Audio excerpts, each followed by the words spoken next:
Thank you, Grandmaster Niclas Huscenbeth, for joining me today on Chess Troll TV.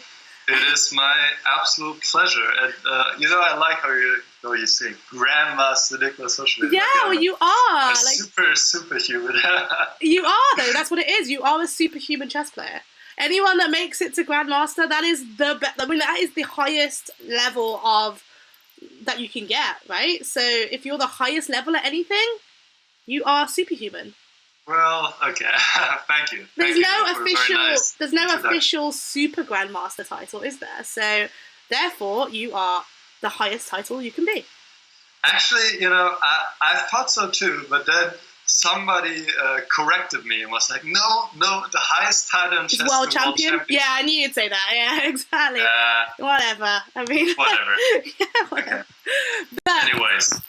But yeah, okay. So obviously, it's great to have you on the show. But today, you are actually the enemy. I was the enemy, but I did not. Well, I was not really a badass enemy. Let's put it like that. To be fair, I don't mind because you only took 1 point off us, right? It was 2 draws. It was 2 draws. Yeah, it was a very peaceful enemy, but overall, I think the 2 draws were fine because in the first game I was like hanging on. Yeah. Hanging on against Marcus Harvey. I mean, I was better, but then I misevaluated completely, and I must have been. So do you? I don't know. Do you know probably Marcus? I was lost. Yeah. Do you know Marcus at all? No. Okay. So yeah, like he's kind of our secret weapon. Well, I'm hoping he's our secret weapon. I see. So he's only 2275, and I was sitting there thinking, okay, so a man agreed to play, and then I was like, I have all these like 2450 IMs, and I can't play all of them because the average goes above 2500. So then, I was deciding who to play, and then Marcus was available, and at 2275, he's amazing value. So I was telling people that, did you know he is actually on the all-time ICC high rating list or whatever for a 15-minute game, like just under Nakagawa Nakamura. That is really impressive. Yeah. And I'm looking at his game right now. He has like sacrificed a piece or something. I don't know what's going on. It's already? Where is it? Already, yeah. Pretty crazy. He's like obviously a really good talent, and I'm hoping that he's going to do the business, but yeah, I barely escaped against him. I mean, the guy is crazy. What is going on in this game? I have no idea. I mean, I'm guessing white takes back, and now like I don't Queen A3 know what he has in mind. Queen, I don't know. Queen I don't know either. C3? Queen C3, Queen D3, for example. Yeah, that's the problem. I don't see any problems. Queen A3, Queen A4. Maybe Rook C3? Queen A4? I don't know. I mean, is it just a load of rubbish? Could be. I mean, I thought maybe he wants to go Rook D8, but then Queen E7, and I don't see a good follow-up, really. No. Is he thinking Rook? No. Is he thinking like Queen B4, just hitting F4? I mean, that's not enough, right? No, there's always Queen A4. Yeah. I mean, I don't know what's going on. I think he's just lost already. I don't know what happened. What is that? Okay. So I was just there picking him up going, yeah, I'm going to have this call. Great. Because we're behind as far as I understood. Yeah, we're winning for 5-3. So obviously I'm like happy about that. I'm sorry. And I mean, I'm not too aware of the standings, but I think whoever loses is not in the playoffs. Yeah, I'm pretty sure that I think there's like 4 teams available. Like, I actually think that there's 4 people who are guaranteed in the playoffs, and then it's us, our 2 teams, and the London Towers and the Appledorm Apes. I think the 4 of us are all on the same points, and I think that basically the winners of our 2 matches go through to the playoffs. Damn. Yeah. Oh man. It's brutal. But this game is obviously good for you. So it is, but still. Okay, let's. And it's quite. Do you want to go to another game? Or? Yeah, let's take a look. Who do you want to look at? Romain Edouard. And he's looking pretty good as far as I can tell. Who? Romain Edouard. Oh, but you're saying his name in German / French accent. Like trying to I think pronounce it correctly, but I think Roman Edouard will do. I don't know if it is. Like, we'll ask him, but he's very French. Like, I mean, he is very French indeed, and he's also having a really good position. Yeah, I'm liking this position. Yeah, he's just got really. I mean, that E6 pawn's really big. He's got a really comfortable. I mean, he's going to play like D5 and just have like a nice, comfortable. Yeah, like really pawn. Nice pawn chain. And then, okay, so he didn't want to go F5, I guess, because... I guess he's got to stay active, because if he doesn't, he's just going to get, like, trounced, right? And then if you play F5, that rook on G5 is kind of awkward as well, right? Well, now he moves to A5. Yeah. So, yeah, but now he loses the E4 pawn, but it's very concrete. I mean, the line goes rook takes E4, rook takes A4, D5, and if white can keep that, then we'll be in great shape. But the question is if B5 is a move. Yeah, because the rook on C2 is completely crazy. Because you can't even think about C takes B5, and all 4 rooks are hanging. Oh my god! Can you imagine that happened? Oh no, you can't. Sorry. Oh wait, hold on. No, yeah, you can. Yeah. No. Oh my god. Okay. Oh, I didn't do it. That would have been. I don't think it would have been good for white, because black could take on C2, and then the bishop on B2 would be hanging as well. But then what if the E pawn? No, the E pawn can't. Okay, he played rook A1, which is definitely a good sign for us, because that means he has to go passive a little bit, but still. I mean, this is not over for black by any means. I mean, this is still pretty unclear, I would say. Yeah, it's kind of. Even though optically it looks very nice for white. Okay, so tell us about Magnoli. Who is Magnoli? That is a great question. I wish I could answer. Are you the captain? That is disgraceful. Let's see. Isn't that I think it's Georgioulides. Kaulides, that's it. Yeah. It is. I think it is. Hold on. It is. Who else we got? Jonathan Kalsh? Oh no, it's not, because Dimitri is playing Harvey. No. Thanatos is Georgioulides. So this is why did you ask? I mean, now you embarrassed me in front. I know who all my players are. So. Well, I'm not a captain. I thought you were a captain. No, I mean then yes, that would be slightly embarrassing. Who is your captain? Ayosha Feuerstein. Okay, let me see if I can find out. Okay, because I was going to ask you for some insight into your players, but okay. Yeah, I'll find out, and then you can ask. What did you want to ask me? I just wanted to know who Magnoli was. Oh, that was the question. Well, just let me get back to you in a moment. Okay. But okay, so I think there was people asking questions on Twitter, but someone was asking you a question, but yeah, like, so how confident are you feeling right now about the Hamburg Swashbucklers' chances of qualification? There we go. First of all, I'm very confident of knowing who Magnoli is. Jonas Lampert. He's a really good player, actually. Oh, so he lost to Justin in the first game, but then he beat Marcus, right? I think that's what happened. Wait, what's going on here? In which one? The Mugsy one? Is he just winning on the spot? Rook E8 check? What's going on? What? Whoa! Wait, what? Rook E8? Oh, no, never mind. King takes F5. I'm sorry. I missed it. Okay. So he made... Yeah, but it's really complicated still. What is going on? There's like mates on the board, from both sides. It's really messy. It is messy, but white is up a pawn. It's still, like, a very... Okay, with more liquidations, though, I feel like white... I don't know. I don't know, though. Like, it's kind of... Yeah, it should be a draw, it feels like, because the black king is pretty well placed. and the white king is not so well placed. Yeah, it's a bit nerve-wracking. But all right. So, what are the chances of the Swashbucklers? You're asking. Well, I mean, Marcus is a piece. Take a look at all the games first. Marcus is a piece down, so that's good. And then that's good for you. Yang Fan. If you look at Yang Fan chess, this is Carlston. So your guy Carlston, I've heard he's had the most amazing Pro Chess League performance so far, right? Who? Jonathan Carlsted. Really?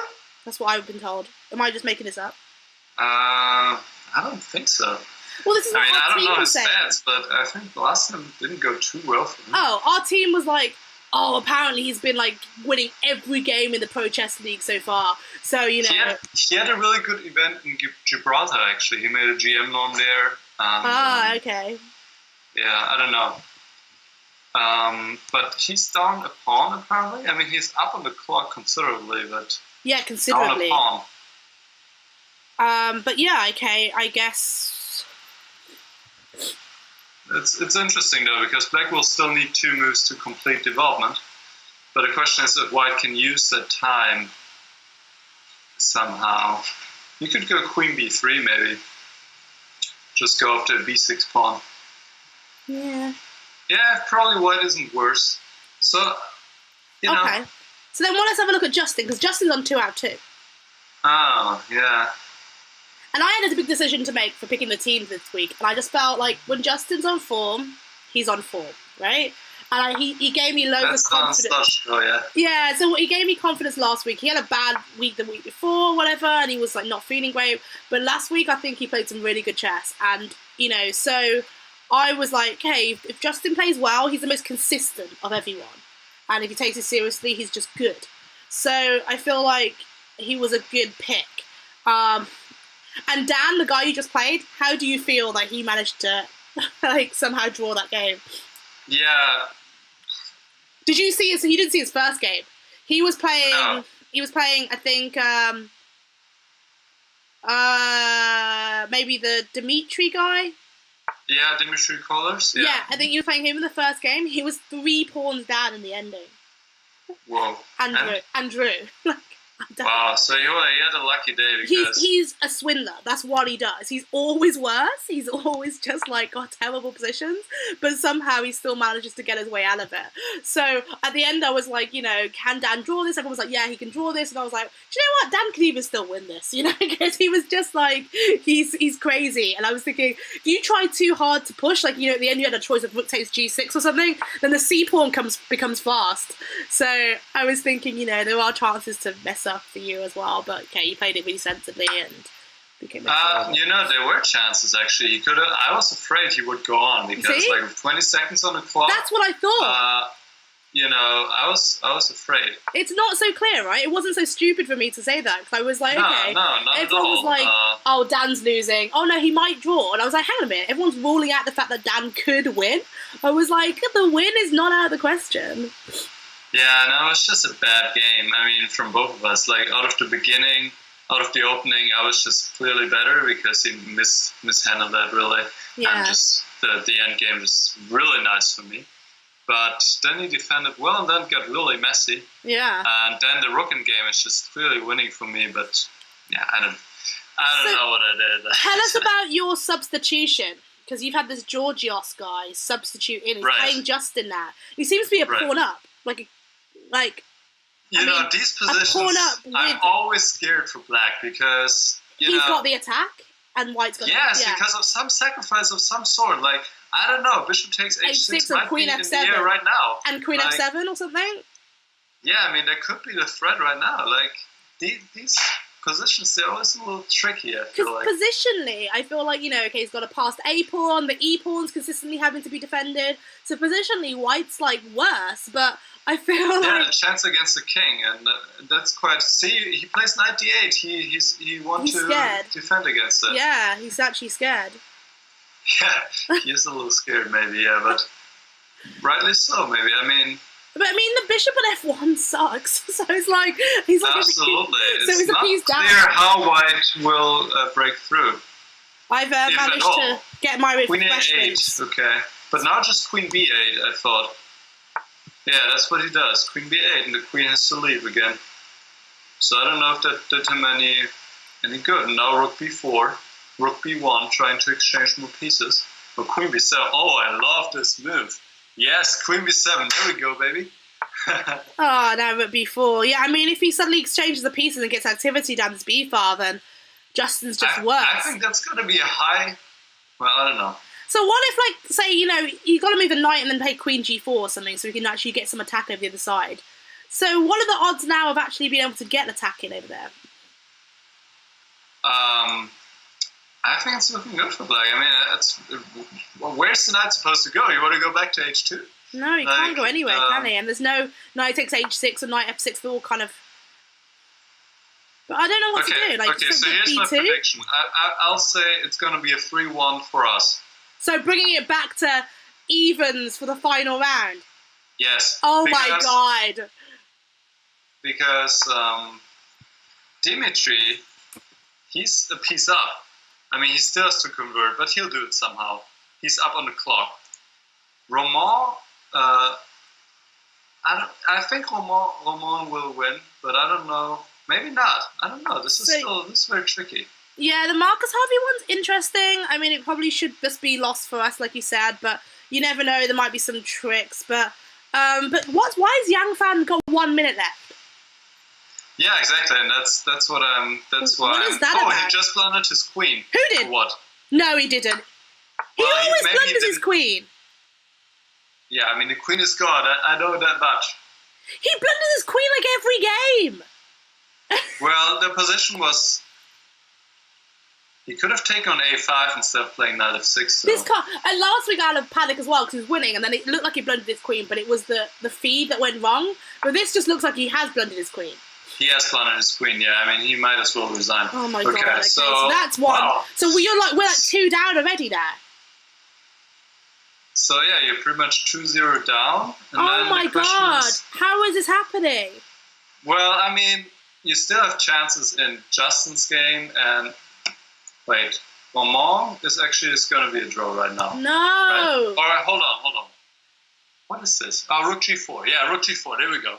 And draw can be agreed. Awesome. Okay, so that's... Oh my god, so you just got like a boring Philidor here. Yeah, but you had to find rook g4, I think. Because otherwise... But okay, so after king f5, trying to stop the third rank defense, you can try. Yeah, then you just go down. You just go down rook behind, yeah. Just, exactly. Yeah. But, this is something that, Muggsy should just play on forever and ever and hope. But, okay, it's very easy to kind of draw this now, isn't it? What are you saying? He's going to play on? I said he should just keep playing on and on and on and on because, and hope that he kind of messes up. There's nothing to play for. Like, this is so easy. But that's what I'm saying. It should be a textbook draw. But, this is what happened. You missed the other ones. We had rook and... No, you saw it. You had rook and knight versus rook. You had a textbook draw as well. And, that could almost have been lost. Well, that's different, because there's still a chance to But, hold on. In the game, Justin against Georgios, knight takes e5. Knight takes e5 works. I think. Knight takes, queen takes, rook takes b1, rook takes f1, king takes f1, queen b1, and picking up the rook on a2. He missed it. I think that would have been... So, really which knight takes, queen takes... Rook takes f1, and queen b1 picking up the rook on a2. But you play rook takes f1. Oh, yeah. Oh, you did it now. Well, this is also a good version, but I think the other version even better because now it's going to be opposite colored bishops. But still, he's 2 pawns up, so I mean, despite the only problem might be his time, but that's all. But he's 2 pawns up. So who is this guy? You subbed in. Who is he? Oh, he's an IM from Hamburg. He's a journalist, chess journalist. He recently wrote a book together with Carsten Müller on the Italian game, which is actually pretty good. Like new ideas in the Italian. Yeah, he's a pretty solid guy. I mean, and it's 2 pawns up. Yeah, this is okay. So Muggsy drew. So we could actually take the lead. Yeah, it could actually be 3.5 half. It could Yeah. actually, and it probably will be at this rate. This is not good. So 3.5 means you go into the last round what's the score? 6.5 to. Half a point. No, You 1 can't point be half ahead. a Then. point. Oh, hold on. Yeah, 6.5, 5.5 it'll be. Huh. I'd like that. I wouldn't. How is that possible? And Yang Fan I don't lost. know because I went out. Your Yang Fan lost already. Who lost? Yang Fan. Well, yeah, I mean, he was down a queen after all, so. But, Marcus is still fighting. I mean, he has the F-pawn on F3. Oh my god, I can't take it. Right, I'm going back to Marcus's game. Yeah, that's what I'm saying. I'm hoping that Marcus somehow gets Yeah, but something. his time is so bad. And, like, White just keeps the bishop and the queen on a diagonal, and the pawn will never queen. But still not easy to convert for White, it feels like. I don't know, maybe not. Maybe just play queen d3, play bishop c4, and I don't know, somehow get going. It's not that easy. It's not that easy, but he'll win somehow. He has a better time. Yeah, I mean, it doesn't. I don't know. This is our only hope now, because I think Justin's kind of hold busted. on. Justin might do it for you. Really?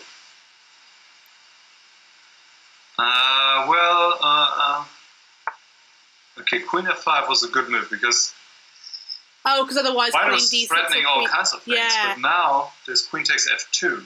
Yeah, so if he wants this to keep is queens, dangerous. he would need to play queen e1. No, but can he play? He can't get away with any rook takes f8 stuff, can he? Because he's going to be That's a good rook question. takes f8, king takes. Oh, queen he b8. actually can. Queen Yeah, b, it's you're a draw, right. You're right. and actually It's a it's draw. winning. It's a draw. It could be mating. Because then queen b8 and then king e7, queen c7. Yes, boy, he's played it. Yeah, this could be mating if you're not careful. King c7. If you go king Oh, you're e7, right. go queen It's d8. winning. Yes. Fuck. Yes. Sorry. And I saw it. Oh man, This is it. And it is so mating. And he goes queen d8, so king on f6 is mate. Sorry. I'm so excited. I'm just like, that's mate, isn't it? Yeah, it's just f4 and game over. But he couldn't. Couldn't he have tried playing? Couldn't he have tried playing? Queen c7. Look, it's so beautiful. Couldn't he have tried playing instead of king takes f8? Couldn't he have tried playing king h7? Well, but you have just lost a piece. Yeah, I mean, it's yes. better than mate. It's fourth mate. Yeah, but okay, it's lost anyway. Okay, I guess it's time. But Justin, what a beaut! Oh my god, I'm so excited. Sorry, I'm just gonna tell him that I absolutely love him. He's on 3 out of 3. And Marcus is also still fighting. What a damn. So instead of us leading, it's gonna be you guys. Oh my leading. god, that game has just changed the match. Yeah, that could really be in the end the difference. I think that hopefully Dimitri will win this. Oh my god, that is okay. So let's go back to the Marcus Harvey game because this is close. So it's now 1.5 all. So we're still 2 points up. So even if you win this, you're gonna be up 1 point, which is a big. And hang on, we've got 1.5, and we had 5 before, so it's 6.5. Okay, so 6.5, 5.5 going into the last round, and it's still obviously intense. If Dimitri wins, I mean, he has to win this first. Oh my god, what is going on? And this is not clear either. Where did the bishop go? I mean, the bishop left, but where did the bishop go?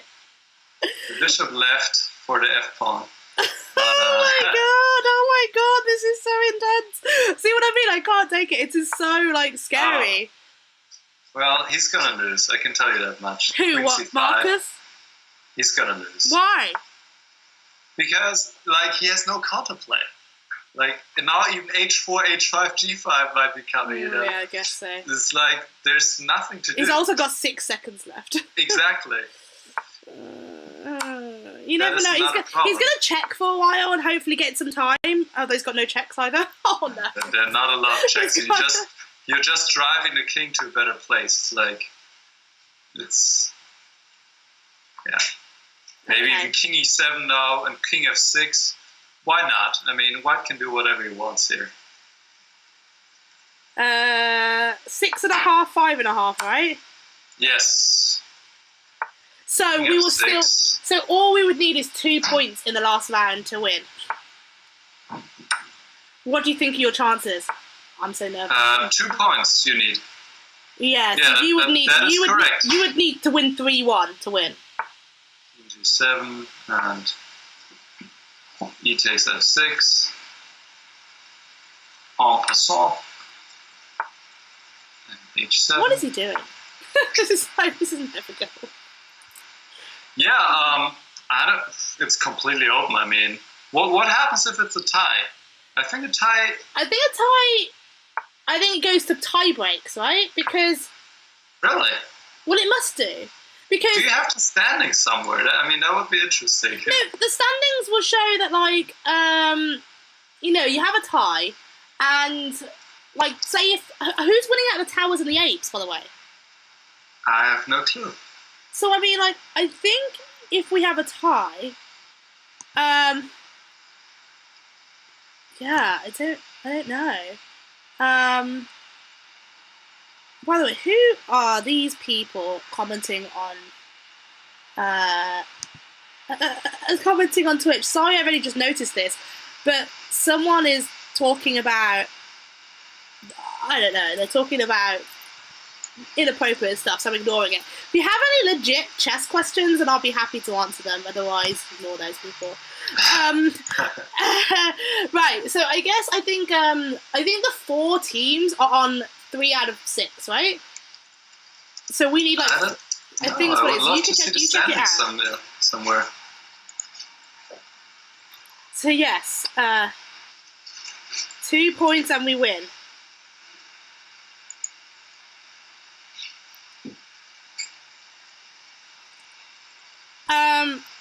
So I think we're winning since half 5.5, so we can win. But if it becomes a draw somehow, so what, you win 2.5, 1.5 becomes a draw, right?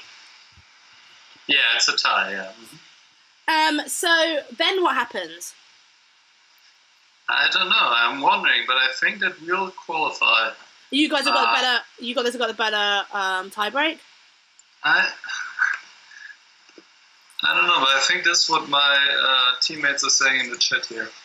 Why? But I would need to see the standings, honestly. I mean, I can put up the standings in a minute, but...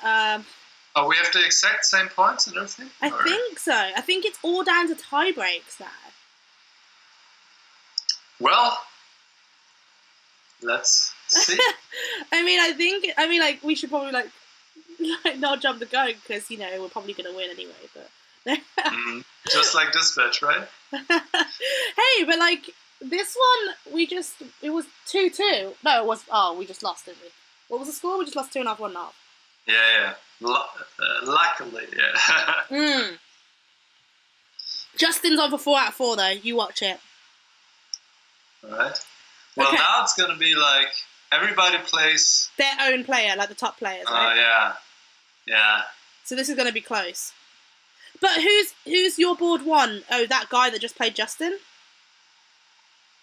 No, I mean, he's not board. Yeah, but he counts as board 1. No, we have Twan Borg now. Oh, yeah, you keep replacing our secret weapon. So who is this guy? Twan Borg? Oh, yeah, you guys are ahead of everyone. I forget you're not. You're half a point ahead of us. That's what I thought. Yeah, there we go. Boo, you guys. Okay, so if it's a draw, you guys go through automatically. Then It depends, and then I guess the winners of the towers and the apes go through. And I don't know how they're doing, but if they all draw, then I think we might go through. I think we have the highest tiebreak, or maybe the towers go through because they have the biggest amount of game points. Oh, we need to win! Who cares? We just need to win. Come on, guys. So, yeah, we just need to win. If we get 2 points, we're through. So, who's all playing? Can you tell me who's playing? They haven't played their... Well, the games are not up yet, right? But no, I know that Twan is playing, and obviously Jonas, and Jonathan Karlstedt, and Dimitri. So, it's a pretty solid team. I mean... Jonas... So we've got your board 1, is going to be that new guy who you said. Who is it? Borg. Yeah. I don't know who anyone is. Okay, so he's playing. Do you not know who? Like, who do you?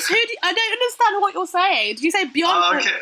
Twan Borg. Twan Borg. Oh, I thought you said Bjorn Borg, and I was like, isn't he a tennis player? Like, so I was like, what? But no, he's playing Roman Edouard, right? Yes, I believe so. And then you've got and then probably Magnolio, you don't Jonas know. Lampert on board 2, and then Dimitri Kollas on board 3, and then Jonathan Karlstedt on board 4. Yes. Now, I have faith in my team. I have faith. I'm just telling Yang Fan, just don't blunder your queen. That's great encouragement. I'm sure he'll be happy to receive that. I'm sorry, but he blunders his queen like every match. Like every match. So the very first week we played, like he was playing like a 2100 and he just blunders his queen. Like it was really stupid as well. It was one of these ones where he just goes and takes a free pawn on e7. The guy just goes like bishop f8 and the queen can't move or something. Like it was really stupid. Like it was really dumb and we were like, what are you doing? Yeah, like he's whatever. He's up for mocking. I mean, if he keeps blundering his queen, then what can we say? Yeah. I mean, let's hope he blunders another one. No, let's hope not. And then obviously, if we get Justin going to 4 out of 4, then he's obviously the hero. But we need Roman to win. He's 2600. He's 100 points higher rated than everyone on your team. He needs to win. He will definitely. I mean, that will be definitely one of the most important matches if we can hold our own there. But one is playing with the white pieces, so and he had good results, I think, so far in the league. So and Roman's only got 2 out of I think he's drawn each game. He won 1 game. Luckily, he won 1 game. Luckily, but he's on 2 out of 3, so he's not like winning easily, and he hasn't played. So he's played the weaker players so far, technically. So it's not clear, and I don't even know what to think. I'm so nervous. All right, I think they have just started. Oh, who's whom? Well, that's good. Oh, so Traburov against Muxi. Hang on. That's for 1. I've got Jonas Lampert versus Justin Tan. Got Yang Fan versus Dimitri.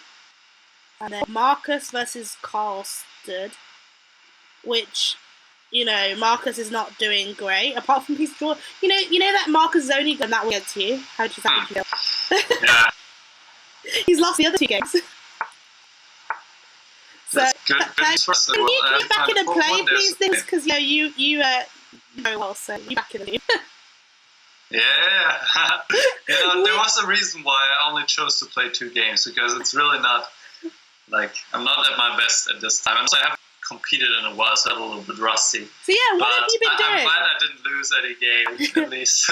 What have you been doing? Because you're studying. Working? Are you back studying again? Studying again, yeah. I'm doing my master's now in Berlin. So what? I randomly got a random game up. What? So what are you doing? It's industrial organizational psychology. What? What is that in in layman's terms? There are a lot of names for it. It's also called work psychology or business psychology. Okay. It's a mixture of all kinds of things. But and what do you study? What do you actually Well, actually, I was studying some health psychology and clinical psychology. Somehow they threw it into the mix.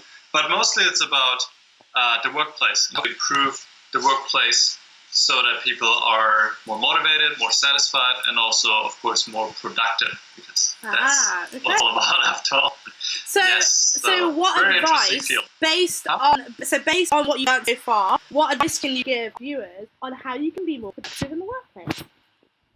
Which advice can I give to who? Our viewers. All viewers in general. Yeah, our viewers, if they're in the workplace, I know that I could be more productive by not going on Facebook. Yeah, I think that's a good one. Yeah, social media, just putting your phone to alert the most like the necessities, like your work emails or something. And like I spend a lot of time just going through my news on Facebook. And Yeah, I think that's true. A lot of people. I don't even care though. I don't even care. A majority of on that feed. Like Right, it's just a habit. yeah, it really like it's addictive, right? So Yeah, what advice can you give to people about how you play? That's certainly, it all comes down to the habits you have. Like you're saying, you like to go through the newsfeed or be distracted, right? So For me, it's you can do a number of things. It's procrastination for me. Like, I know I have a ton of stuff to do, but I'm just like, what else? That's not my work. Like, so they're like, and I'll get distracted by anything else that isn't on my to-do list. So, I think what might help is to because usually I think there are a lot of reasons why we procrastinate, but I think oftentimes it's because tasks are like too big. Like you need to cut them down into like smaller pieces, like so that they're more manageable. Because otherwise you have this big task and it's like this monster, and you don't want to deal with it. Yeah. But if you like cut it down, it becomes like more.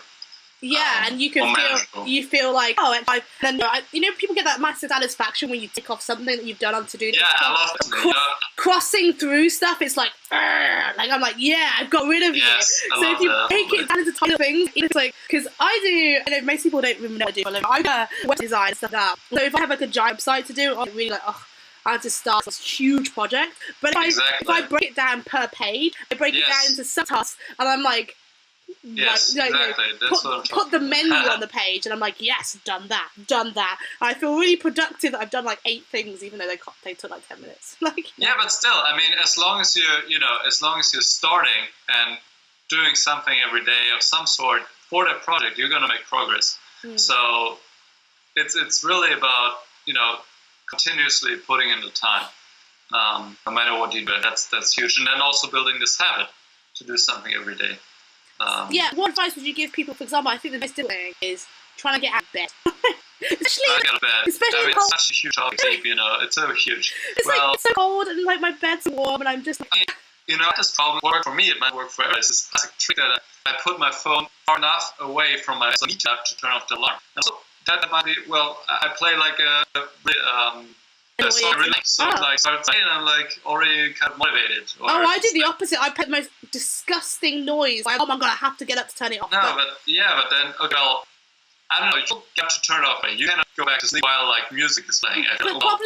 The problem with me, I think, is that I literally I will get up, I'll motivate myself, and then I'm like, I'm just gonna go back into bed because we like warm and cozy in bed after my shower. That's interesting. Yeah, so maybe to heat your house or apartment more, I guess. Exactly. But maybe we should start talking about chat. I would love to talk about. I was gonna say less of that, and so I'm already on the Muggsy game, and I really don't like his position. He has sacrificed 2 pawns. Like, what the heck? What is going on, right? I said that we need him. I was like, don't go crazy. What's going on? This is. Oh, hold on. It's already draw in Lampard against. Just what the heck? No. I mean, why is he drawing the white pieces in 12 moves if we do this match? Like, come on. But we need 2 points, so we still need 1 out of 3. Yes, do they agree with this? That's weird. I was like, Justin, why are you not winning? I want Justin to get 4 out of 4. You're playing with the black pieces, and I think that's a line where you can maybe, I don't know. It's strange. He offered the draw, actually. It looks like. His position up, so it makes it fine, whatever. Yeah, I think it's a line that leads to Josh position anyway. Okay. Well, I mean, okay, very interesting. Okay, so let's see. So Justin, I looked at the other game and made an executive decision. He said he looked at the other games and made an executive decision. Okay, got it. Okay, interesting. But I like Tuan's position. I mean, he's threatening Bishop 5. I mean, I think it's all going to come down to this game. It might come down to this one. It could be this Muggsy one? I mean, yeah. I don't understand what's going on. He's just decided to sacrifice a couple of pawns. Yeah, looks like. So Bishop G5 is the threat right now.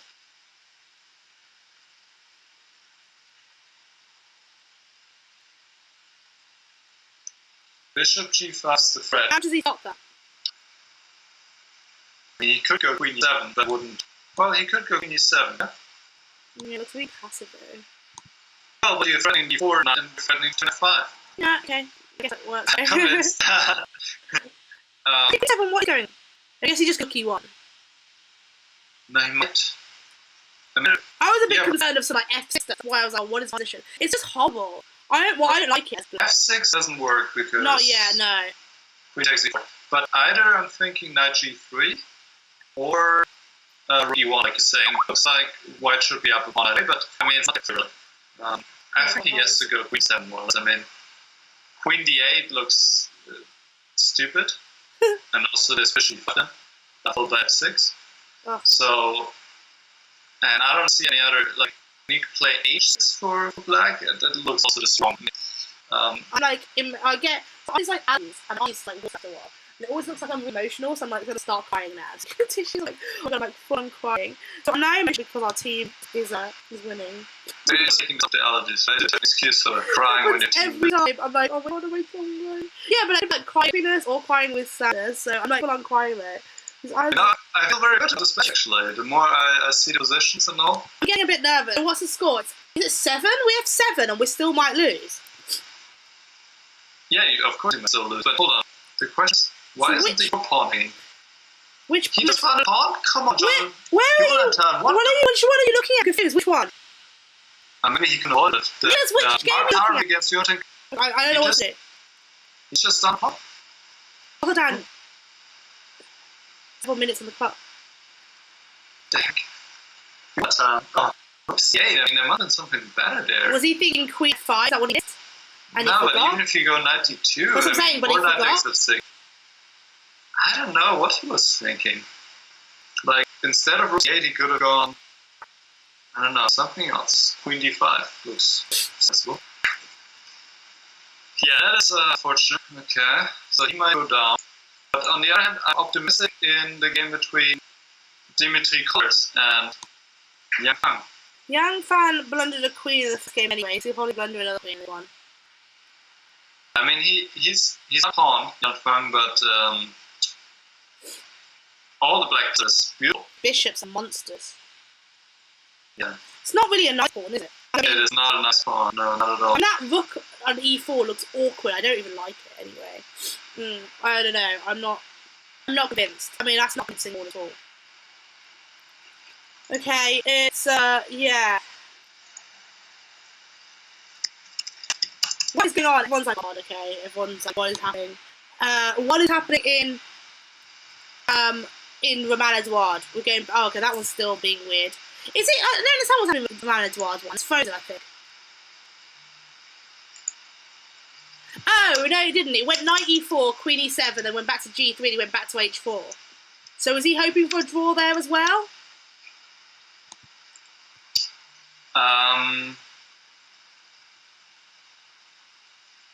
Oh, so there's like a potential move repeating, right? yeah. So he goes back to e4 and queen e7.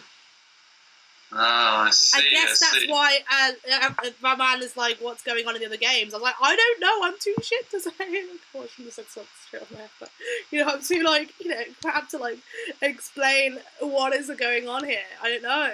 I don't know what's going on. But, well, it looks like Jonathan is on the verge of losing. Do you think? Let's go back. That's going to be a game. I have no idea. This match is still, it's 7-5 to us, right? But the thing is, every result, no, it can't be 7-5. It's, what's the total at? Total 7-6 to us, right? It's 7-6, but the total...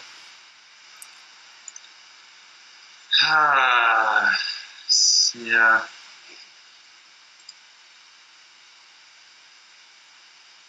But one definitely needs to play on, because otherwise, if Jonathan is, you got the 2 points you need.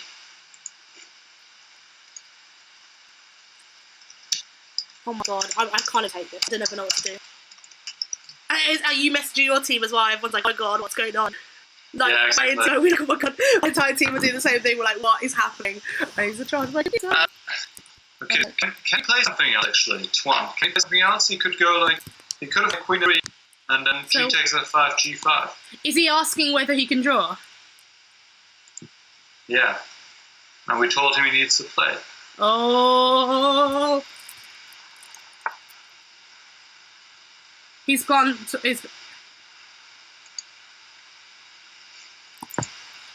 So you went for knight c3, okay. Okay, but yeah, this doesn't look too convincing. I mean, queen takes e3. Oh, it's repeating. Yeah, so this knight c3, I'm not too convinced. So.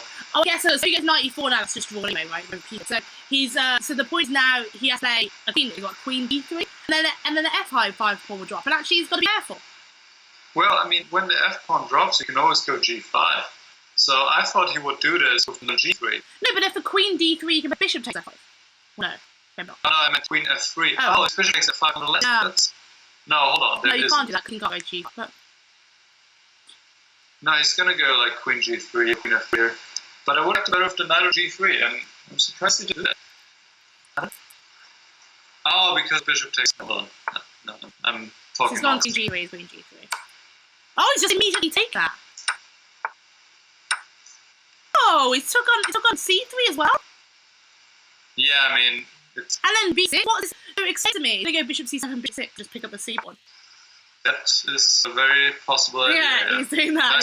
And he's like, okay, so he's just going, I've got opposite the bishops and this is an easy for, thank you. I'm 2600 and like, I don't just make any effort and just do this.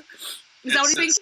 Yeah, that means... I mean, white's pawns... He might even be able to play for more. White's pawns suck, right? So he's like, actually, I'm only one pawn down now, is he? Was he two pawns? One down. He's only one pawn down. One pawn down with a better bishop, a pawn structure, and opposite bishop ending. So he's like, okay. Yeah, and it's looking good. Honestly. Well, actually, it's not going to be one down. He's going to be equal. Actually, now his pawns are worse.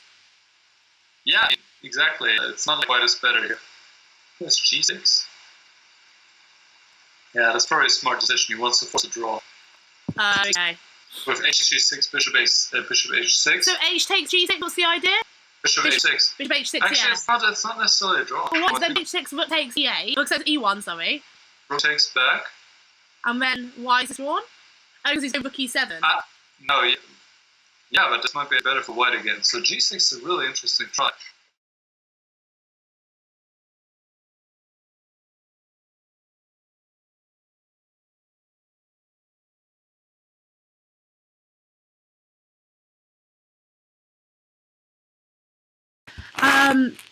I don't think I realised I was live for a while. So, hi everyone, welcome back to Chess Troll TV.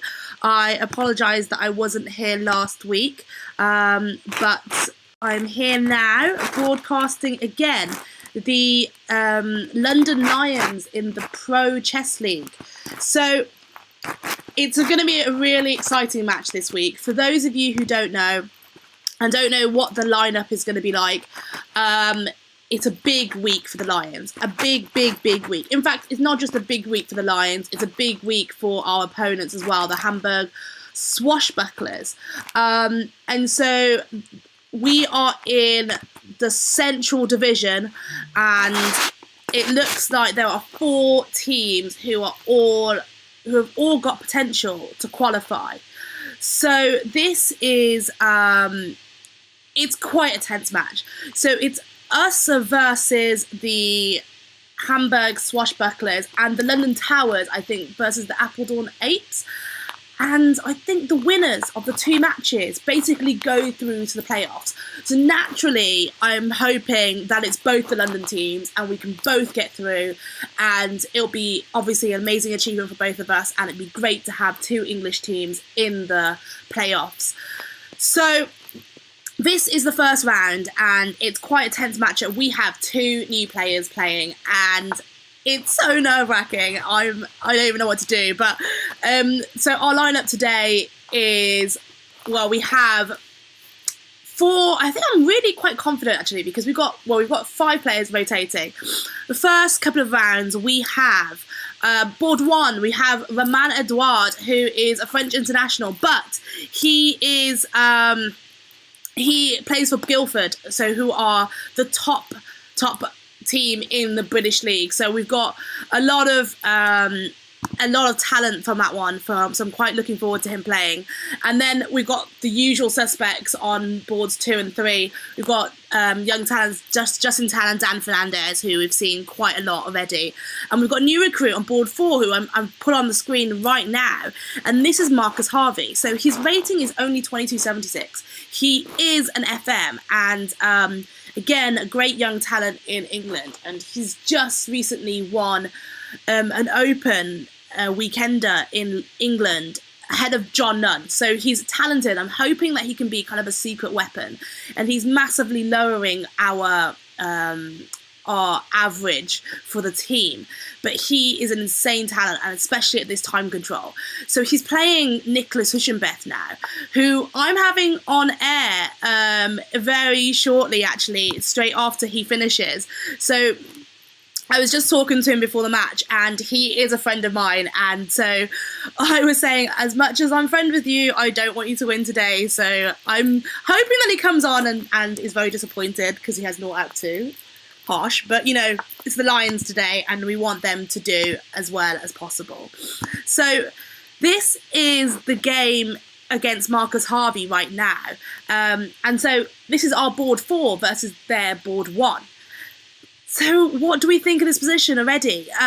Marcus is already down on time, which is kind of interesting. He's supposed to be, he's actually like on the all-time high rating list in ICC for 15-minute time control, like just below Hikaru Nakamura. So he is an insane talent. I'm hoping that he can do the business here, but I'm not really sure what's going on, and you know, it is obviously really, really early days. So if we take a look, I think that, you know, Niclas knows his theory, knows his stuff really, really well. He's done loads of like opening materials for so many people, so you kind of have to trust his chess. But it's still early days. Bit concerned about Marcus's bishop on f1 and whether that's going to be just completely ugly, and the fact that, you know, Niclas has quite a strong centre. I feel like Marcus's minor pieces are a little passive compared to Niclas's, which is why knight e4 is a good move. Oh wow, g4. I was going to say after knight e4, he's got to worry about the fact that Niclas can just play f5 and shoot him off that e-port. But Marcus has just been like, actually, do you know what? I don't care. I have no worries. I'm going g4. You're not going to play f5 now. Well, maybe he still will. But I just don't care about my king safety. So he can put his bishop on g2, and that bishop on f1 is massively improved. But that is a bold move from the young Marcus, a young new recruit who hasn't played before. But we did put one of our new players, he wasn't a new recruit, he was registered since the beginning of the season, but he hadn't yet played a game, and that was Peter Batcher last week against the Puffins, which was the most intense match. And you know, the Puffins and the Lions were having some insane Twitter war last week. So I think like Peter Batchelor came on and managed to hold 2 solid draws against their top 2 boards, so I'm confident that maybe this recruit can also do well. So Niclas has just played knight d8, which looks like an odd move, but I presume he's playing knight e6 and trying to land it on f4, which would be a really nice place for the knight to land. And so Marcus is thinking, oh, I kind of like that idea. Maybe I'll do the same thing. So this one's interesting, and I don't know what's going to happen because obviously they're both really strong players, and it's going to be an interesting matchup, and I think that's early days. So I'm going to go switch to another match and see what's going on. Perhaps let's take a look at Roman. I don't know what to think about Roman because, you know, I know him. How do I know Roman? I think purely from social reasons, the reason why I first met him. And it was because we were both in the bar just drinking, as you do. And he likes his wine, and he's, you know, I have become well prepared for this week's match, and I'm also on the wine. But you know, the man, people were asking, "Oh, how have you prepared? Have you done much preparation?" He was like, "I bought a nice bottle of wine."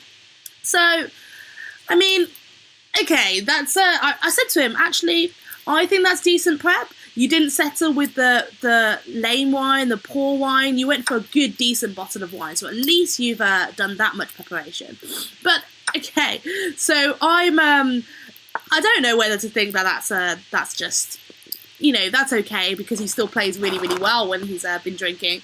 But this is a big match for us. So hopefully he realises how much we want to go through to the playoffs, and he will do the business for us and hopefully produce some results. But what is going on here? I mean, this guy, Jonathan Karlstad, hopefully I'm pronouncing that correctly, he's done so well in the league so far. He's just been killing results, right? So I'm a bit concerned that he might just, you know, perform again. So, I mean, these guys beat the Towers last week as well. And obviously, you know, we were fighting against the Towers at the beginning of the season. There was a bit of London rivalry. But at the end of the day, they're all our friends, they're all our teammates, and we want to see them do quite well. And, you know, this German team just trashed the Towers last week. Well, I said trashed, it was 8.5, 7.5. But, you know, it was a very close match. It was quite intense.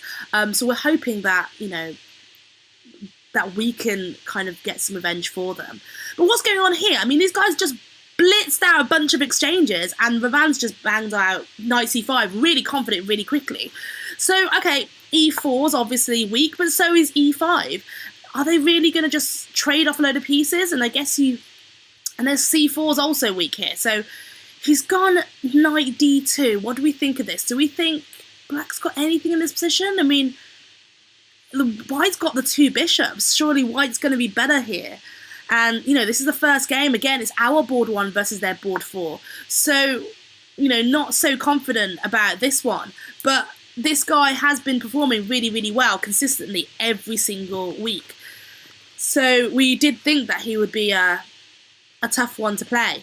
But the man, look at him, he's a tricky player. And, you know, he's obviously insanely strong. So I have confidence that he's going to come through and produce some results. So let's take a look at the other guys. Justin Tan. So last week, he caused a bit of a stir for the Puffins because he released a video that was basically like, yeah, just come back from the gym, haven't really prepared, but I'm going to get 4 out of 4. I'll maybe 3.5 if I'm feeling a bit generous.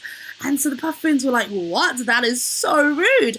But lo and behold, he did almost do that. Well, he got, I think, 3 out of 4. He gave away another draw. Some insane endings as well, where it was down to the 2 seconds to move for ages. And he actually had, I think, a bishop versus knight ending on both sides. So it was really interesting. And they both ended up in draws. But he had a great performance last week, and we're hoping that he can do the same thing this week. So Justin is playing all 4 matches, as is Marcus and Roman, but Dan Fernandez is only playing the first 2 and making way for Yang Fanzu, who's going to come home straight after basketball. As we know from the previous weeks, he played 2 of the games at basketball practice whilst on his phone. So I was not allowing that to happen again, and he's now at the practice and hopefully going to come home in time to win the last 2 games.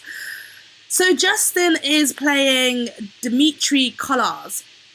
And, you know, they seem pretty equal in strength, so it could be anyone's game. And again, this is all about the time control, it's all about the form, it's all about mentality. And I'm not sure about our team this week. Like last week I was pretty confident. I think everyone was really pumped. And this week, I don't know. This hasn't been much preparation, and do you know what it is? Like, I think our team, we won the first week, and we played the Rock Stars, and we won quite comfortably, but they were a much weaker team. And then suddenly, after that, our whole team were just like, so, if we win $20,000, how is it going to be split? And they started talking about their prize money and how it was going to be distributed amongst them before they'd even played any more matches. I mean, it was insane, chat. It was ridiculous. But, you know, they weren't exactly taking it, you know, well, they were taking it seriously. They were thinking they were going to become, you know, superstars after one match of playing underrated players. And I mean, okay, it was crazy. Then the next week, we got absolutely destroyed by the Towers, who, on paper, were just an equal team. And in fact, all of our players had beaten all of those guys so many times over the board. So it was a really, really bizarre kind of situation. And I think that, like, we kind of do that. We'll win a game, get really pumped, and then get overly confident and just get demolished the next game. And so then we beat the Budapest Gambit, and then we lost to the Las Vegas Desert Rats in a form that we should not have done. But we were playing at the 4NTL, and our players are playing for 6 hours that day and then tried to play in the evening, so some excuse. But we won last match, and so I was really pumped, thinking, okay, we can do this. But, you know, we'll see how it goes. I mean, it's early days yet, but I'm kind of liking Justin's position. Right now, this is the position that I've seen out of all the others who I'm most confident with. I'm liking it. And so far, what I've seen from Justin is generally when he has a nice position, he'll kind of like nicely, slowly, positionally grind his opponents, squeeze like little bits of advantage out of his opponent bit by bit. So it's usually quite a good sign when he has a slight initiative. So I'm liking that right now. And let's go to Dan. Mr. Mediocre but creative. He plays so quickly. I swear I should go to him first next time. This is insane. He just bashes out moves like insanely quickly. Right, what is going on here? This looks messy. I mean, okay, it's white's go right, yeah, just for a second I was like, it's mate in one. Let's hope Dan spots that, because that would be bad. But it kind of looks bad anyway. I mean, where are the rest of his pawns? So Dan's 2 pawns down, but at the end of the day, he is creative. But, oh wow, look at this. It's just like, King G2. What is going on here? So it looks like, on first glance, black could play something like rook E8, but that will be a blunder to knight takes G6 check. So Dan is now 3 pawns down. But we have seen him do some crazy stuff with 3 pawns down. But right now, I'm not really a fan of this position. It looks a bit tricky. I mean, okay, so rook d5 is good because it stops any queen g5 stuff. Like knight f5 couldn't happen before because of that. But maybe knight f5. Well, knight f5 now is I don't know. But rook takes h5 is going to come, which should be good. And that's the move I didn't really like. And now, how is he going to play a position 3 pawns down with also? Yeah, okay, this is just gonna. I don't think Dan is he's pretty swindly. I mean, but 3 pawns down in the ending, and the guy's got a bishop as well to add to it. Doesn't fill me with confidence. The guy's got to get really creative, otherwise his position is less than mediocre, I'm afraid. Yeah, not looking good. But don't write him off. You never know what's going to happen. Okay, I'm moving on because I don't like it. Right. Ugh. Let's go back to the beginning and let's see how Marcus Harvey's doing against Niclas. Wow. Okay, what happened here? This is... Whoa. So, when I left it, I saw that Marcus had just shoved his G-pawn at the board, thinking, yeah, let's just go do this. Let's have no fear. I'm playing GM. Doesn't matter. Let's just crush. And now he's got loads of activity over here. But there's a pawn on b3, which is looking a bit weird. But now he's going to... Oh, I mean, what is going on? I mean, so material's technically equal. But this is a monster knight on e4. But the pawn on b2 is looking a little bit scary too. I mean, imagine if the guy plays, like, Nicky plays queen c2 or something. Not right now, maybe right now. I mean, at some point, like, b2 followed by queen c2 could kind of be really scary. So I mean, like, b2 now. Actually, what happens after b2 now? Where does he put that rook? Because if he goes rook b1, then bishop a2 is coming, and that looks very strong. Don't like taking on b5, actually. So, b2, yeah, b2's coming. What is going on? Where does he put the rook? He's got to go to d1? Oh, but okay, so what was wrong with bishop a2? I mean, rook takes a3 as well, I presume, but what's wrong with bishop? Oh, my bad, rook takes b2. I'm just overlooking the fact that pawn is completely undefended. Then ignore all that. Do you know what? I need more wine after that. That was bad. I mean, I guess I was thinking b2, and I was like, yeah, totally defended, that's fine. I need alcohol. Right, okay, now I feel a little bit better. Now it's even more interesting. What is going on? Because now Marcus has a big fat b-pawn marching down the board. This could get interesting. Now, I mean, this is, okay, it's gone queen b8, so that's good. It's like passive, and I feel like there's a, f6 coming at the right time. I don't know when, or a knight f6, I mean, like, and a rook g2 at the right time, but you don't want to give up b6 pawn. But maybe go rook g2, then rook b1, and you switch them around. You can kind of attack on both flanks. That could be kind of interesting. So imagine rook g2, it's threatening mate. Gotta stop that first. And then you go rook b1, and you defend your big pass pawn. Kind of liking that idea. And then maybe f6 at the right time. Oh man, it looks kind of fun.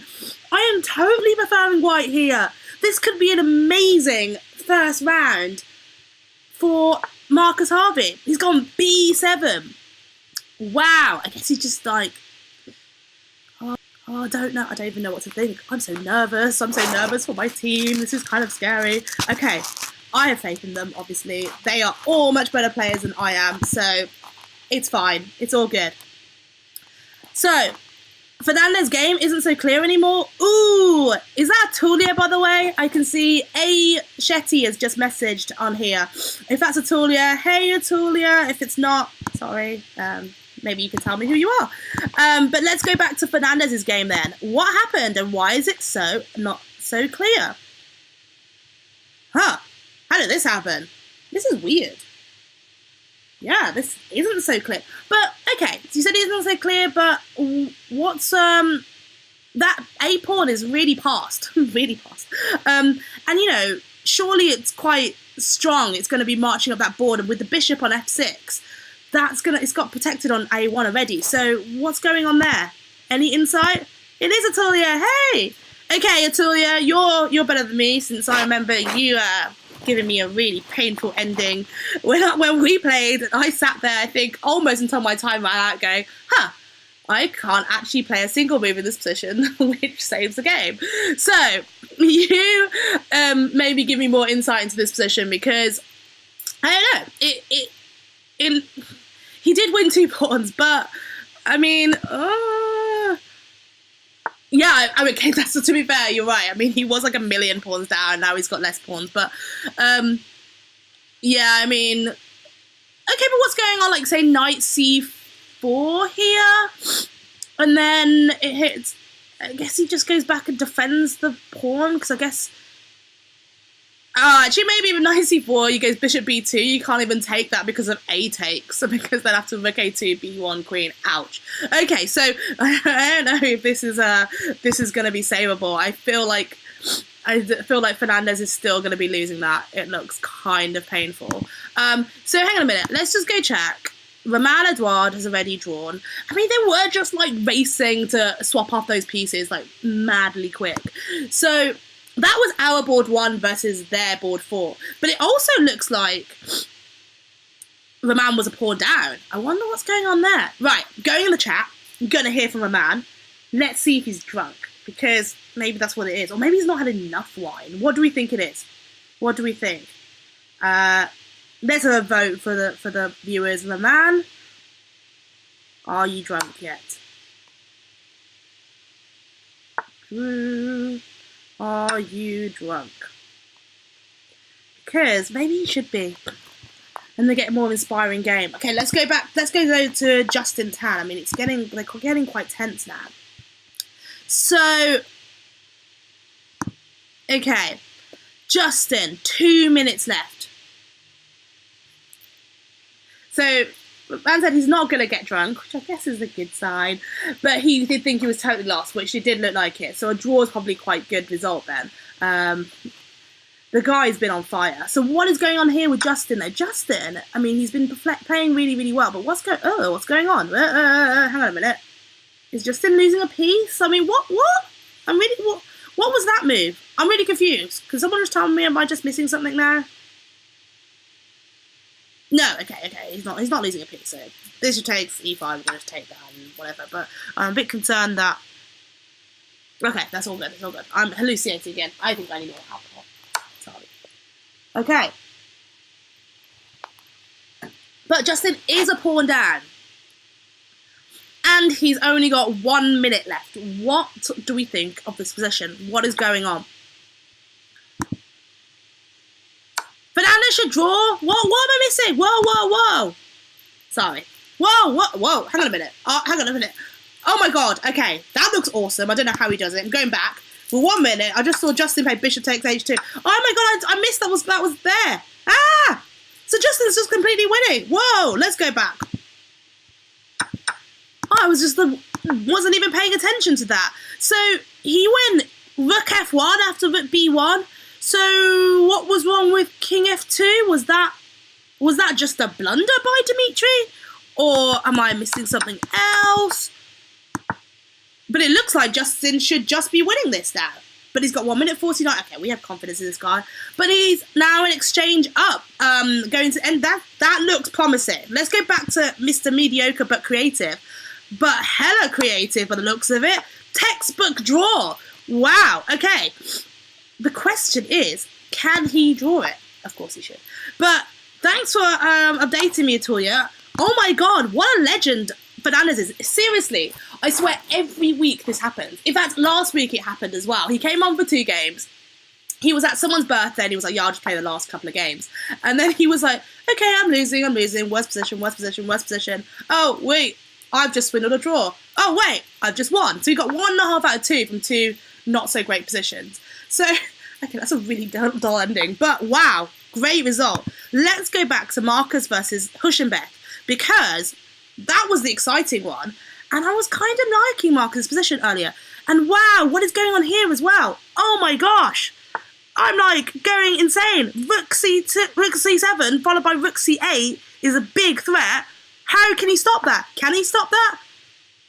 Oh my god, okay, so D2. I guess it's going to go Rook D7. And he has... so that pawn's dropping. But how does he actually... Oh my god, I'm like... I can't even contain my excitement. This is so intense. Okay, seriously, I swear I was so happy about this... this sign up for Marcus. Basically, the London Lions is a team full of like all the youngest talent in England, and I think Marcus and Alan Merry were the only ones that I could think of who weren't signed up. And Marcus and Justin are really good friends. He was like, yeah, I'll sign him up. So now I guess you can just chop on D2, just take that dangerous pawn for now, because the B7 pawn is defended, and then come back and exploit. I mean, this should be good for White, but can he take advantage of it? Because I mean, he's going Bishop C6 now, and I guess he needs to somehow try and take advantage of that passed pawn. Wow. Okay. Insights, viewers. I mean, I'm confident. Okay, so Yang Fanzu has just messaged from the basketball court asking what the score is. It's currently 50-50. But what do we think of the other games? 50-50. And Dan should draw. And then Marcus may win, is my prediction. Justin is beasting it, is my official evaluations to Yang Fan right now. So, hopefully, we're going to end up 3-1 up after the first round. I mean, that would be so good, but okay, I'll take 2.5, 1.5 right now. I'm just having a look back at Justin's to make sure that he's still crushing, and oh my god, he is, so this is exciting. Wow, look at that position, there's just like pieces everywhere. Like, I swear, like, he's only exchange up, but it looks like, oh, exchange and a pawn now, and probably another pawn, and is another piece just dropping? I mean, he's going to play like knight e5 and take on a1 if he's not careful. Crush, crush, crush, this looks so exciting. Okay, so knight c5, okay, knight c5, king d5, he can just get away with it. Ah, but knight c5, king d, knight b3, oh, I don't know, can't even calculate, I'm too excited.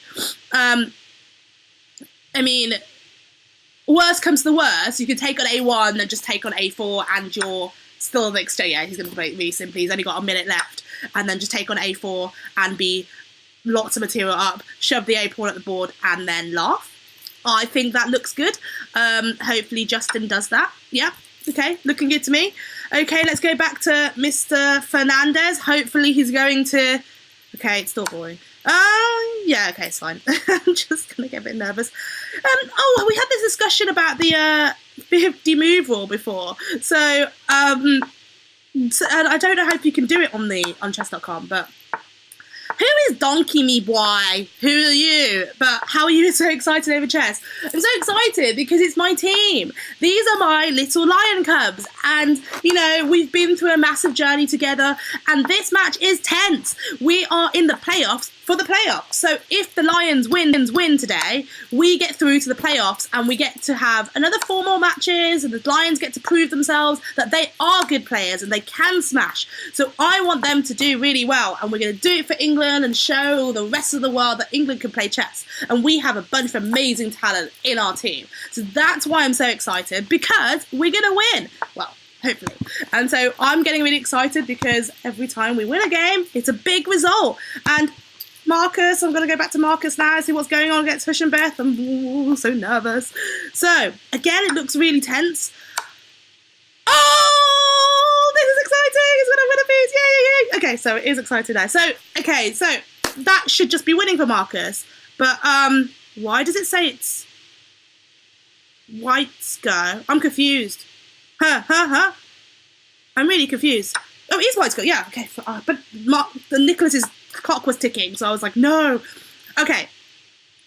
So hopefully, let's hope he defends the H pawn. Yay. Okay, so he defends the H pawn. He is just a piece up. As long as there's no blunders, we should be winning that one. Very exciting. Okay, Justin, you have 18 seconds left. Please do the business in 18 seconds. This could even be, yeah, so it's could be 3-1. That is a big, healthy advantage at the beginning. What is going on? 18 seconds. Come on. Somehow, I want him to mate. This is crazy. But the beauty is that Justin's king is super safe on h7. And the king on a4 looks really ropey. Oh, can he spot the mate in one? Please just take and then go king g6 and then can't stop for k2. Please. That'd be funny. But, yay! Okay, so that's good. Okay. 1.5 half. Justin won. This is exciting. Okay. Who says this is probably hard to win? Who are you talking about? Marcus is one? Atulio, which one do you mean? Because I hope you meant Justin because he just won. But no, yeah, I mean, Marcus's one is really difficult to win. And I could just imagine that pawn drops off the ball and then he's got a rook and knight versus rook. But it is going to be like down to seconds. And I'm hoping that, you know, with the knight on the board, he could fall for a fork. And it's not going to be the other way around that somehow he ends up blundering. But it is obviously super difficult to win this in reality.